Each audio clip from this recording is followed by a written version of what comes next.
Tools applied is that you need not write full. Already I have told describing the state of affairs. For that, what are the tools you have to write? Mean, median, mode, dispersion. That is variance and stand. That you need to write. Okay. Mean, median, mode, and dispersion. Mainly mean only, arithmetic mean. All statistics are concerned with the arithmetic mean. That only. Then second one, diagnostic analysis. Then comparing the data sets. Diagnosis means making some inference. Inference means we have to make some comparison on the basis of the dependent and independent variables. Then third one is predictive analysis. Is using historical data and statistical technique to forecast future outcomes. Often employ machine learning algorithms. Okay. Here what are the technique means? Machine learning algorithm should be applied.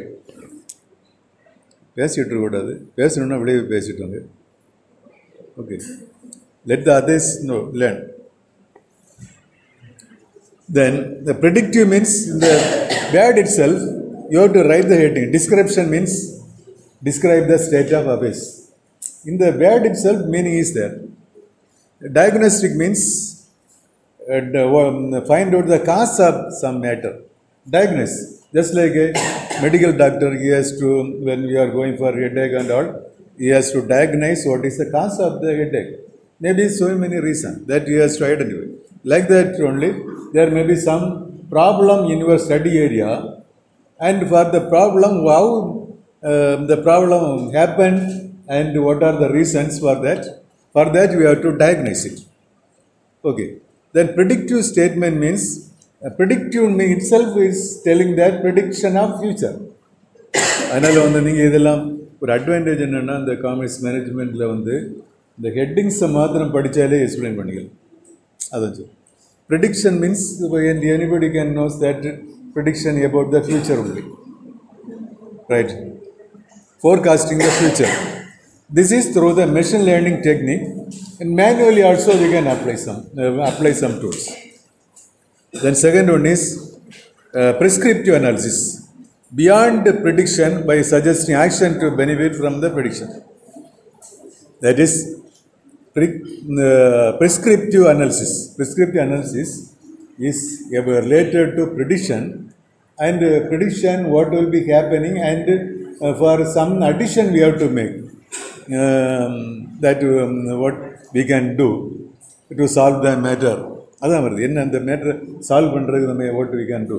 That is a prescriptive analysis. Prescription கொடுக்குறோம் இல்லையா தான். இப்போ எப்படி நினைக்கிங்க? Just to think that doctor is diagnosing and telling that this is the cause, and he is giving some solution, suggestion.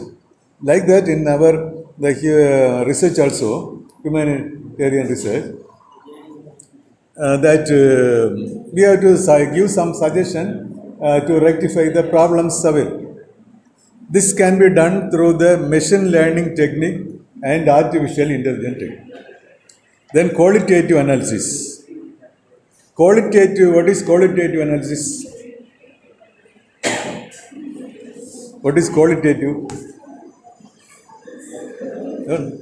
Just I am asking you only. If you don't know, please don't disturb others. Okay. At least if you could not able to study, don't disturb others. Otherwise, you can come and sit here. Yes, the qualitative analysis means this is character, behavior, attitude, not quantifiable. அப்படின்னா இப்போ ஒரு ஆள் கேட்காங்க, உங்களுக்கு interview வராங்க, வந்துட்டு கேட்காங்க, நீங்கள் ரிசர்ச் பண்ணி படிச்சிங்க. Then they may asking you what is quantitative analysis or what is qualitative phenomenon. Then you should be able to give some answer. In one institution I worked, I happened to attend an interview. I have to interview some candidates, and I asked him what is your optional. She told that I am marketing, and I asked one what is the product life cycle. She could not able to answer. What is distribution? Could not able to be answered. Then what is the skimming of the pricing strategy or penetrating pricing strategy? And they could not able to answer. But she was appointed. Then what would be the quality? They will be writing petition on about to the teachers who are teaching them. This actually happened. அதே மாதிரி நம்ம படிக்கும்போது இந்த ஒரு ஒன்று ரெண்டு ஒரு subject படிக்கிறோம்னா ஒரு 10 வேர்டாவது நம்ம படிக்க ட்ரை பண்ணும். What I am suggesting is in each paper you have to identify in each theme each that unit 1 5 units may be there. In each unit identify important 10 or 15 terms, important terms, and understand that terms. That will be helping you for facing the interview. The pricing is marketing pricing. Then they may be asking what is price, what is cost. Then this question may be arising, what is the methods of pricing, skimming up pricing, penetrating pricing, like that. This you have to write it up and in a note and try to see that you can able to answer for these questions. Okay. This qualitative aspect the related to the behavior attitude, and for the qualitative analysis that is the tests are there, non-parametric tests. In the non-parametric test, one test I want to explain you now practically. Then tools and techniques adapted means statistical softwares available. SPSS or Python, Excel are the commonly used statistical analysis. Okay. Then you can write only statistical software. Then data visualization, tools like Tabula and Power BI. Visualize the data and identify the patterns. Then third one, machine learning algorithm used for predictive and prescriptive analysis. Machine learning, artificial intelligence. One example I can tell that artificial intelligence voice can be from the words voice can be generated. One example. So many techniques they are doing. Now what is going to happen means the employment opportunities may be going to reduce to certain extent in software companies because they can use machine and they can rely machines more in certain area. Not in our area, that is going to happen. Here in our data analysis also we can apply that. என்ன think பண்ணி எழுதியிருக்காங்கன்னு பார்த்துக்கோ. What I am going to tell that those who have formulated these theories very well think and keeping in mind that people's mind will be honest. On that basis only they are writing everything. How to samples to be collected. For each and every mind, the character of the data they are going to analyze. அதான் இந்த டேட்டாவோட இந்த software packages எல்லாம் என்ன suggest பண்ணுதுன்னா அந்த ஒவ்வொரு டேட்டாவுக்கும் data செட்டுக்குள்ள relationship each and every data செட்டுக்குள்ள ரிலேஷன்ஷிப்பை சொல்லுது. நானும் சில ஆர்டிகல்ஸ் ஃபாரின் ஆர்டிகல் இப்போ எனக்கு டைம் இல்லை ஆர்டிகல்ஸ் எடுத்து படித்தாச்சுன்னா அந்த செட் அவங்க அனலைஸ் பண்ணியிருக்கக்கூடிய பார்த்தா அப்போ நினைக்கும் நம்ம ஆட்கள் என்ன பண்ணுறான்னா நான் ஒரு இன்ஸ்டியூஷன் ஒர்க் பண்ணும்போது சொன்னால் நம்ம கொஞ்சம் ப்ராஜெக்ட் என்னென்னா ஆர்டிகல்ஸ் வாங்கணும். அப்போது ஆர்டிகல்ஸுக்கு கொஞ்சம் ஸ்டூடெண்ட்ஸ்கிட்ட சொல்லலாம். அப்போ ஸ்டாஃப் என்ன சொன்னாங்கன்னா சார் நாங்களும் ஒரு ஆர்டிகல்ஸ் தரோம். நம்ம சரி ஆனால் எப்படி தருவீங்க? நாங்கள் நாளைக்கே தரேங்க. டேட்டா கலெக்ட் பண்ணல ஒன்றும் செய்யலை. என்னென்னா நெட்லேருந்து எடுத்துகிட்டு அங்கே 100 போட்டால் அங்கே 200 போடுறது, 300 போட்டால் 400 போடுறது, சும்மா போட்டு உடனே ஆர்டிகல் ரெடி. இதில் என்ன பிரயோஜனம் இருக்குது? என்ன என்கேஜ்மெண்ட் நாலேஜே கிடையாது. அதை படிச்சுட்டு அதே மாதிரி நம்ம சொந்தமாக ஒரு டேட்டா செட்டை உருவாக்கணும்னா அது வேறு. அதே மாடியை பண்ணி சும்மா ஒரு நாலேஜ் எல்லாம் போடுறது that is not good for like that. In the machine learnings what happen means when you are அப்ளைங் giving the data அந்த டேட்டாவே ரிலேபிள் கிடையாது. இப்போ ஒரு 150 பேர் ரெஸ்பான்ஸ்ன்னு 150 இல்லைன்னா 500 போடுறீங்க. I am prepared to 500. இல்லை 1000. ஏன்னா அவங்க எல்லாமே பேப்பர்லேயே ரெடிமேட் பண்ணுறோம். ஃபீல்டுக்கு போய் நம்ம 100 பேர் எடுத்தாலும் போதும், அல்ல 75 பேரை எடுத்தாலும் போதும். அந்த 75 பேர் respondents, we have to meet them and they collect the data. Then you feed it in the machine and SPSS or anything, and you got the result, t-test, f-test and all you will be getting. And finally what you are inferred means that inference may be a correct one if it is feeding is correct. But most of the researchers are feeding the data and getting the results through some intermediaries. Some institutions are working for that and getting the result ready-made and not knowing what is the interpretation meaning of that. Then there is no need of giving that presentation. Individually you have to develop some theory, modules. I think one module I-square test that I am going to explain, that all can do that in your report that I can show you. அதனால் அந்த I-square தான் நான் இப்போ பார்க்குறேன். I-square வந்து 2 phenomena it is going to compare. Just ஒன்று note பண்ணிங்க. ஏன்னா I-squareல வந்து it is comparing the qualitative phenomenon. Just note பண்ணுங்க. இதில் இருந்தாலும் நோட் பண்ணுங்க. இது ஃபுல்லாக எழுத முடியாது இல்லை.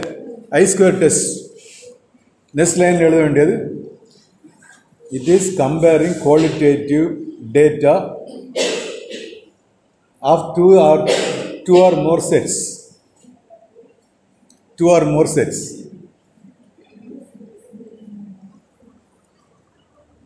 One is dependent variable and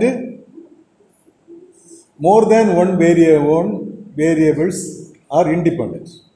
More than one variables are independent.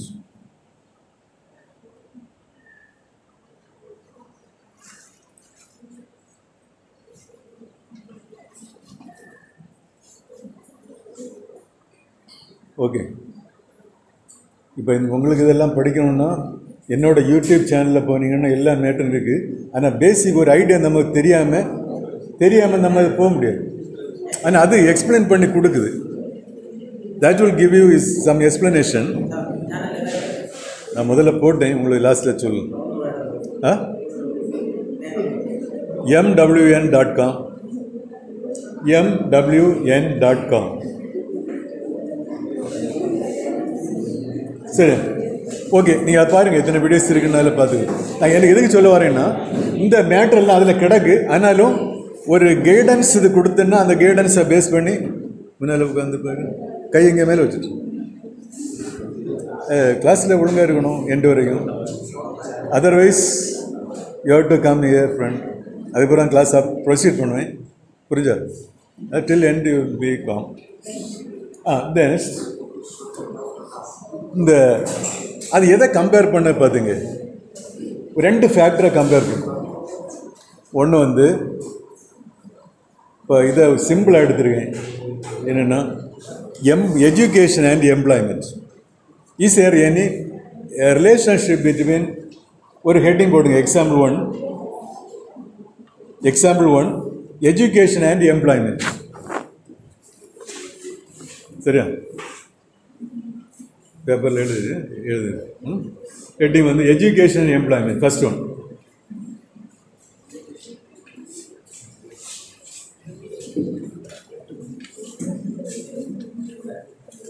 எழுதிட்டீங்களா? Second ஒன்று வந்து அடுத்து வந்து எஜுகேஷன் எப்படி பிரிக்கலாம்னா, எஜுகேட்டட் அண்ட் நான் எஜுகேட்டட் 2 கேட்டகரியாக பிரிச்சுக்கலாம். Educated and non educated.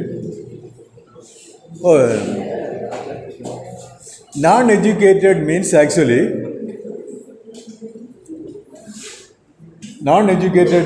means not the expected education. You are expecting education of MBA. You mean education as a basic degree. Education as a basic degree you can mention. But non-education means below BCom or BSc basic degree இல்லாத வரக்கூடியது. Okay, அப்போ வந்து எம்ப்ளாய்டுனா what you mean by the employment? What you mean by employment? சும்மா இருந்தீங்க, ஒன்றும் problem இல்லை. Stand up and del.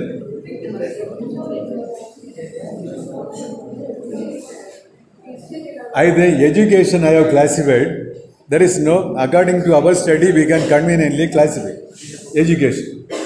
And here, for example, I have taken as education as a basic education degree and above. That we are in our study. I am taking education, a degree and above. Maybe only engineering, and that plus 2 or 10th standard will not be considered as an education. Okay. Plus 2 and other all could not be considered as an education. And then we have selected sample, and based on the sample, what we are telling that employment program. Employment, how the employment can be classified? Employment எப்படியெல்லாம் பிரிக்கலாம்? Definition for the employment. அதாவது employment நம்ம என்ன சொல்லணும், ஒரு 10,000க்கு மேலே உள்ளதான் எம்ப்ளாய்மெண்ட்னு நம்ம சொல்லிக்கலாம். நம்ம ஸ்டடி உட்கார் கேட்டுட்டு உட்கார், என்ன 10,000க்கு மேலே உள்ளதான் நம்ம எம்ப்ளாய்மெண்ட்னு சொல்லலாம். அதை வந்து ஒரு எம்ப்ளாய்மெண்ட் சொல்லலாம். அதே மாதிரி 5,000 உள்ள நம்ம எடுக்கக்கூடாது, எம்ப்ளாய்மெண்ட் எடுக்கக்கூடாது. அதான் ஸ்டடி அப்படி ரெஸ்பாண்டன்ஸ் எடுக்கணும். எடுத்துட்டு அந்த எஜுகேஷனுக்கும் எம்ப்ளாய்மெண்ட்டுக்கும் ரிலேஷன்ஷிப் இருக்கா, அதுதான் ஸ்டடி பண்ணுறோம். அதே மாதிரி என்ன பண்ணுறோன்னா, ஒரு 3 காலேஜ் அல்லது 3 சிட்டியில் உள்ள பீப்புளை எடுக்கிறோம். பீப்புளை எடுத்துகிட்டு ஒரு 3 சிட்டி ஏ பி சி அப்படி எடுக்கிறோம். எடுக்கும்போது சொல்கிறேன்,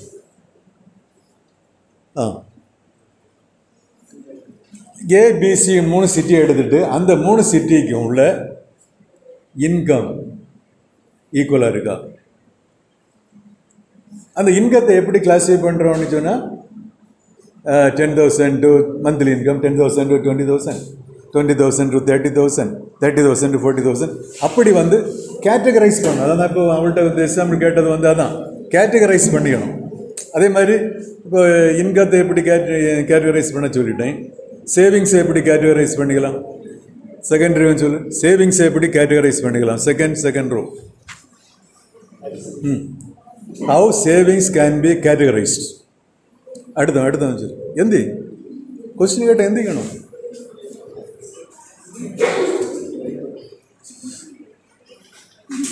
அப்போ வந்து அது இப்போ நான் இன்கத்தை எந்திச்சு சொல்கிறேன். எந்திச்சு சொல்லு. அதில் என்ன இதில் வந்து உட்காரு. 2ல் 1 பண்ணு. சரி, one more. This the last chance for you. Otherwise you should come here and chit. சரியா? நான் கேட்டது ஆன்சர் பண்ணணும்னா நான் எக்ஸ்பிளைன் பண்ணுறேன் பார்த்தியா, அதை ஃபாலோ பண்ணி தான் கேட்கிது. இப்போ நான் இன்கத்தை சொன்னேன். இப்போ இதான் பார்த்துங்க, உங்களுக்கு எல்லாருக்கும் அந்த கொஸ்டின்ஸ் வரலாம். இப்போ இன்கத்தை வந்து நான் என்ன கிளாஸிஃபை பண்ணியிருக்கேன்னா, ஒரு 3 சிட்டி, ஒவ்வொரு சிட்டியில் இருந்தும் கொஞ்சம் பேரை செலக்ட் பண்ணியிருக்கோம். ஈக்குவலாக எடுக்கணும்னு கிடையாது. இப்போ நல்லா புரிஞ்சுக்கணும். தான் திருப்பி கேட்பேன். எக்ஸாம்பிளுக்கு சொல்கிறேன், ஈஸியான எக்ஸாம்பிள் தான். சிட்டி ஏல இருந்து 50 பேரை செலக்ட் பண்ணியிருக்கு. சிட்டி பியில் இருந்து 100 பேரை செலக்ட் பண்ணியிருக்கேன். சிட்டி சியில் இருந்து 150 பேரை செலக்ட் பண்ணியிருக்கேன். இப்போ சிட்டி ஏலேருந்து எத்தனை பேரை செலக்ட் பண்ணியிருக்கேன்? சிட்டி ஒரு தடவை சொல்ல. சிட்டி ஏல வந்து 50, சிட்டி பியில் வந்து 100, சிட்டி சியில் வந்து 150 பேரை செலக்ட் பண்ணிக்கிறேன். ரெஸ்பாண்டன்ஸாக செலக்ட் பண்ணிக்கிறேன். சிட்டி ஏல எத்தனை செலக்ட் பண்ணியிருக்கு? 50 பண்ணியிருக்கோம். அப்படி தானே?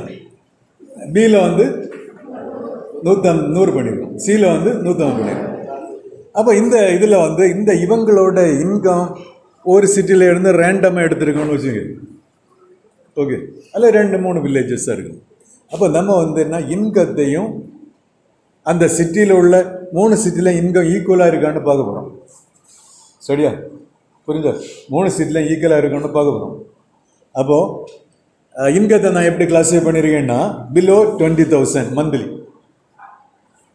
20,000 to 30,000, 30,000 to 50,000, 50,000 above 50,000 கிளாஸிஃபை பண்ணியிருக்கோம். எப்படி எத்தனை கேட்டகரி பண்ணியிருக்கோம்னா 4 கேட்டகரைஸ் பண்ணியிருக்கேன் இன்கத்தை. அதே மாதிரி சேவிங்ஸ்ன்னு சொன்னால் இன்கத்தை விட அதிகமாக வருமா கம்மியாக வருமா? கம்மியாக தான் வரும். அப்போ சேவிங்ஸ்னால் ஒரு ஆள் வந்து என்ன சேவ் பண்ணுவாங்க, ஒரு 3,000 பண்ணலாம், 2,000 பண்ணலாம் சேவிங்ஸ், 1,000 பண்ணலாம், 5,000 பண்ணலாம், டிபெண்ட்ஸ் ஆன் இன்கம். அப்போ நான் சேவிங்ஸ் என்ன எடுத்துருக்கேன்னா பிலோ 3,000, 3,000 to 5,000, 5,000 to 10,000, 10,000 to 20,000, இப்படி 4 கேட்டகரிஸ், 4 5 பண்ணிக்கலாம், 4 கேட்டகரிஸ் பண்ணிக்கலாம். ஓகே. அப்போ இந்த சேவிங்ஸ் வந்து இதே மாதிரி ஈக்குவலைஸ் ஆயிருக்கா? இவங்க ரெஸ்பான்ஸ் வந்து இந்த சேவிங்ஸ் வந்து 3 இதுக்கு வந்து ஈக்குவலாக இருக்கா? ஏன்னா வந்து அதை எப்படி மெஷர் பண்ணுறதுன்னு சொன்னால் அந்த குவாலிட்டேட்டிவ் அனாலிசிஸில் வந்து என்ன வரும்னா ஃப்ரீக்வன்சிஸ் தான் வரும், இன்கம் வராது. இன்கம் ஒன்று கேட்டகரைஸ் பண்ணியிருக்கோம், வி ஹவ் கேட்டகரைஸ் இன்கம். அப்போ வந்து என்னென்னா இப்போ நான் எக்ஸாம்பிள் வந்து சிட்டி ஏழு எத்தனை பேர் எடுத்துருக்கேன், பேப்பரில் லைட்டை நோட் பண்ணி பார்த்துங்க. சிட்டி ஏழு எத்தனை பேர் எடுத்துருக்கோம்? 50 பேர் எடுத்துருக்கோமா? இப்போ இந்த 50 பேரில் வந்து பிலோ 20,000 வந்து ஒரு 20 பேர் இருக்காங்க, மீதி எத்தனை பேர் இருக்காங்க? மீதி 30 பேர் இருக்காங்க. 20,000 to 30,000 10 பேர் இருக்காங்க, 30 ஆச்சா? மீதி 20 இருக்கா? 20ல் வந்து 30,000 to 40,000 வந்து 12 பேர் இருக்காங்க, எபோ 50,000 வந்து 8 பேர் இருக்காங்க. அப்போ மொத்தம் எத்தனை பேர் வந்தாச்சு? மொத்தம் வந்து 50 பேர் வந்தாச்சு. அதே மாதிரி அடுத்த கேட்டகரி வந்து சிட்டி பியில் எடுத்தாச்சுன்னா 100 பேர் எடுத்துருக்கும். அப்போ 100 பேருக்கு வரும்போது அந்த கேட்டகரி வந்து அதாவது பிலோ 20,000, அதில் வந்து ஒரு 25 பேர் வரலாம். இப்படி நம்ம கேட்டகரைஸ் பண்ணணும். இதை வந்து புரியுதான்னு பார்த்துங்க, இந்த நாலேஜ் முதல்ல வருதான்னு பார்த்துங்க. ஏன்னா இந்த டெஸ்ட்டு நீங்கள் உங்கள் ப்ராஜெக்டில் அப்ளை பண்ணணும், அதுக்காக நான் சொல்ல வரேன். You have to apply in your project. ஏன்னா நான் வந்து ஸ்காட் கிறிஸ்டியன் காலேஜ் ஒர்க் பண்ணும்போது இந்த ப்ராஜெக்ட்ஸை வந்து எல்லா ஸ்டூடெண்ட்ஸுக்கும் கொடுத்து அவங்க ஒர்க் பண்ணாங்க, எல்லா எம்ஃபிலுக்கு இதை பண்ணாங்க. ஏன்னா இதில் வந்து நீங்கள் வந்து இப்போ பார்த்தீங்கன்னா city A BC are significantly same with respect to income. இது ஒரு I² டெஸ்ட் டேபிள் பண்ணிக்கலாம். இதில் வந்து ஈக்குவலி சேம்னு சொல்லலாம், நாட் சேம்னு சொல்லலாம், ரெண்டு தானே ஆன்சர் பண்ண முடியும். அப்படி தானே? Significantly same or significantly not same. புரிஞ்சு? இதெல்லாம் ஸ்டாட்டிஸ்டிக்ஸ் ரொம்ப ஈஸி. அதை வந்து நீ லைட்டாக என்ன எழுதணும்னா categorizing and frequency, recording it by frequency by categories. அதான் கேட்டகரைஸ் பண்ணக்கூடியது. இன்கமாக இருக்கலாம், மார்க்காக இருக்கலாம், எக்ஸ்பென்ஸாக இருக்கலாம். அப்படி ஏதோ நம்பர் ஒரு அல்லது ஒரு இடத்துல வந்து வந்து என்னென்னா ஹாஸ்பிட்டல்ஸ் இத்தனை இருக்குது, இந்த சிட்டியில் ஹாஸ்பிட்டல்ஸ் இத்தனை இருக்குது, அப்படி எல்லாம் நம்பரை தான் சொல்லலாம். ஹாஸ்பிட்டல்ஸையும் வந்து கேட்டகரைஸ் பண்ணிக்கணும். அது வந்து இந்த இத்தனை பெட் உள்ள ஹாஸ்பிட்டல், இத்தனை பெட்டுக்கு இத்தனை பெட் உள்ள ஹாஸ்பிட்டல், இப்படி கேட்டகரைஸ் பண்ணி அதில் ஃப்ரீக்வன்சியை கொண்டு வரணும். சரிதானா? அப்புறம் வந்து இதில் பார்த்தீங்கன்னா இதில் வந்து முதல்ல ஒரு ஸ்கேர் டெஸ்ட் பண்ணலாமா? இது 2 பேஜ் போயிடும், 2-3 பேஜ் போயிடும். அடுத்து வந்து city AB and CS invest same with respect to savings. Table பண்ணும்போது அந்த என்ன வரும்னா சிட்டி ஏ பிசின்னு வந்து இங்கே வந்து 4 கேட்டகரிஸ்னா 4 வரும். அப்போ டேபிள் எப்படி வரும்? அதாவது நம்ம வந்து சிட்டி எத்தனை எடுத்துருக்கோம்? 3 எடுத்துருக்கோமா? 3 எடுக்கும்போது அந்த ரோ வந்து எத்தனை வரும்? 3 ரோ வரும். 3 ரோ வரும். ஏன்னா சிட்டி ஏ பிசி. காலம் எத்தனை வரும்? 4 கேட்டகரைஸ் பண்ணியிருந்தோம்னா எத்தனை காலம் வரும்? 4 காலம் வருமா? 4 காலம் வரும். ஏன்னா இன்கம் ஒரு கேட்டகரைஸ் பண்ணியிருக்கோம் இல்லையா? அப்போ வந்து அடுத்து டோட்டல் ஒன்று போடும்போது என்ன வரும்னா அந்த ஏக்கு டோட்டல் 50 வரும், பிக்கு டோட்டல் 150 வரும், சிக்கு டோட்டல் ஏக்கு டோட்டல் 50, பிக்கு 100, சிக்கு வந்து 150 வரும். இப்படி கிராஸில் எல்லாம் வரும். அப்போ வந்து நீங்கள் இண்டிவிஜுவலாக பண்ணும்போது ஒரு எக்ஸ்பீரியன்ஸ் ஆகும். எக்ஸ்பீரியன்ஸ் எல்லா பேருமே பண்ணிக்கலாம். அதுதான் நான் சொல்லுவேன். அதான் நான் ஒரு எக்ஸ்பீரியன்ஸ் வந்து நல்ல இந்த இன்ட்ரெஸ்ட் எடுக்காத ஸ்டூடெண்ட்டும் அதை பண்ணாங்க. அதுக்கு தான் நான் சொல்லுவார். மை எக்ஸ்பீரியன்ஸை சொல்லுவார். அப்போ அந்த மாதிரி கிராஸ் பண்ணும்போது இதே மாதிரி என்ன வரும், சேவிங்ஸும் அதே என்ன வரும், அப்படி வரும். அதுக்கப்புறம் எம்ப்ளாய்மெண்ட், வித் ரெஸ்பெக்ட் டு எம்ப்ளாய்மெண்ட்னு பார்த்தா நீங்கள் ஒரு எம்ப்ளாய்மெண்ட் பண்ணிக்கலாம் சொல்லலாம், கவர்மெண்ட் எம்ப்ளாய்மெண்ட் சொல்லலாம். சிட்டி ஏல வந்து இப்போ என்ன பண்ணிக்கலாம், எப்படி பண்ணலான்னா கேட்டகரைஸ் பண்ணது எப்படி பண்ணுவீங்க, இந்த எம்ப்ளாய்மெண்ட் எப்படி கேட்டகரைஸ் பண்ணுவீங்க? ரெண்டாக பண்ணாலும் போதும், எம்ப்ளாய்டு நான் அன்எம்ப்ளாய்டு, புரிஞ்சா? அல்லது இன்னும் எம்ப்ளாய்மெண்ட் எப்படி பிரிக்கலாம், ப்ரைவேட் எம்ப்ளாய்மெண்ட், கவர்மெண்ட் எம்ப்ளாய்மெண்ட் பண்ணலாமா? அப்புறம் நோ எம்ப்ளாய்டு, 3 கேட்டகரி பண்ணணும். எல்லாரும் வேலையை போவான்னு சொல்ல முடியாது. அப்படி 3 கேட்டகரி இப்படி ஒரு டேபிளில் நினைச்சுங்க. அதான் நான் சொல்ல, அது டேபிள் மாடலை காட்டுறேன். இப்படி எல்லா பேருக்கும் இது பண்ணலாம். ஆனால் என்ன செய்வாங்கன்னா சில வந்து என்ன பண்ணுவான், இஷ்டத்துக்கு நம்பரை போடுவான். அது கூட தப்பு இல்லைன்னு நான் இப்போ சொல்லேன். லாஸ்ட் ரிசார்ட் ஃபீல்டில் போய் நம்ம பார்த்து ஏஐயில் எத்தனை பேர் இருக்காங்க அப்படி கண்டுபிடிச்சி வர ரொம்ப நல்லது.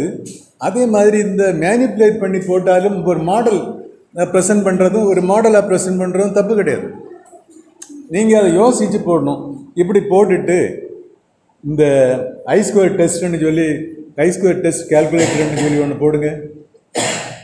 நெட்டில் போனீங்கன்னா கேல்குலேட்டர் வரும். எத்தனை கேட்கணும்னா எத்தனை காலம் வேணும், எத்தனை டேபிள் வேணும்னு நான் போட்டுருவேன். எத்தனை காலம், எத்தனை டேபிள், எத்தனை ரோ வேணும்னு போட்டால் நம்ம அதில் ஃபீட் பண்ணி 1 செகண்டில் அது ரிசல்ட்டை கொண்டு வந்து, அந்த ரிசல்ட் கேல்குலேட்டட் வேல்யூ ஒரு ரிசல்ட் வருதுன்னா அது டேபிள் வேல்யூ வந்து என்ன வரும்னா 1.96 ஆகும். 5% சிக்னிஃபிகன்ட் லெவலில் நம்ம வந்து டிகிரி இதுக்கு இல்லை, இது வந்து நம்ம டேபிள் இருக்குது, ஐஸ்கொயர் டேபிள் இருக்குது. அதில் போய் அந்த அதாவது